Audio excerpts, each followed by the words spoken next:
The Legend of Maria Makiling. Once upon a time, a Diwata lived in the mountain of Laguna. She was called Maria Makiling. She has light olive skin, long shining black hair, and twinkling eyes. She was breathtakingly beautiful. Maria was always about helping other people. One time, the children of a farmer got sick. When he went to Maria to seek help, he was given a bilal full of ginger.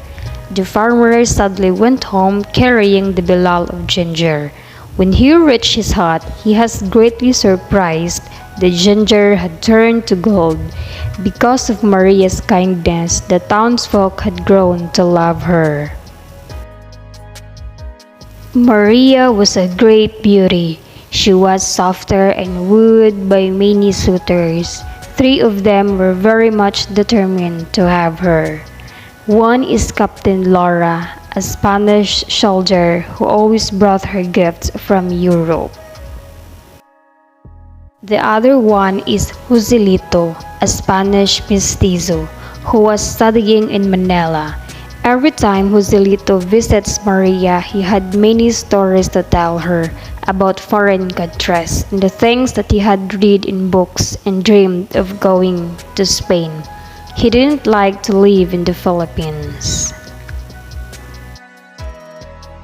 One of the 3, it was Juan, who is the most industrious one. He is a common farmer. He is so hardworking, and his fruits and vegetables grow fat and juicy. He also had many pet animals and birds. But if the truth be told, it was one who Maria secretly admired. As time passed, her suitors became more and more impatient and demanded that Maria tell them who she loves, so the Diwata was forced to promise. But the night of the full moon, I will tell you my answer. When the night of the full moon arrived, all her suitors climbed up the mountain to know her decision. All were startled when Maria told them that it was one whom she loved. The suitors went away feeling dejected. On the other hand, Joselito and Captain Laura were very much angry with Juan. They thought of a plan against him. One day, all was surprised when a huge fire devoured the cartel of the Spanish.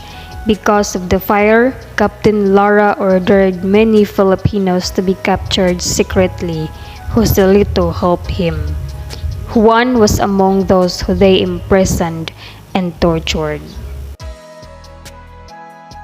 Many prisoners did not last long from the tortures the Spanish had inflicted upon them.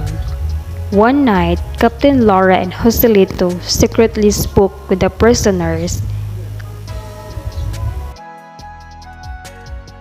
The next day, Juan was blamed for the burning of the Spanish cartel.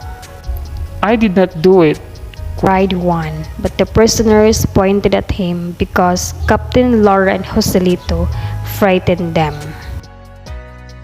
The soldiers brought Juan to the plaza in front of hundreds of people. Juan was shot as the enemy of the Spaniards. He was killed even though he didn't commit any wrongdoing. But before he died, he managed to shout out loud Maria's name. It was heard by the Diwata, so she quickly went down her mountain. But Juan was already dead when Maria arrived. Tears falling down her face, she embraced tightly his lifeless body. Afterward, she faced the crowd. "Why did you not take care of him?" she shouted. Meanwhile, Captain Laura and Joselito fled to Manila because they were afraid of Maria. When she learned of this, she cursed the two. She always cursed those men who cannot accept failure in love. Soon the cures took effect. Joselito suddenly became ill. There was no cure for his illness. Captain Laura, on the other hand, was called back to Laguna when the Filipinos revolted against the abuse that the Spaniards had inflicted upon them. The revolution quickly spread to many parts of the Philippines. The revolutionary Filipinos killed Captain Laura. From then on, Maria never let herself be seen by the people. Every time somebody got lost in the mountain, they remembered the curse of the Diwata. They remembered the great love of Maria Makiling.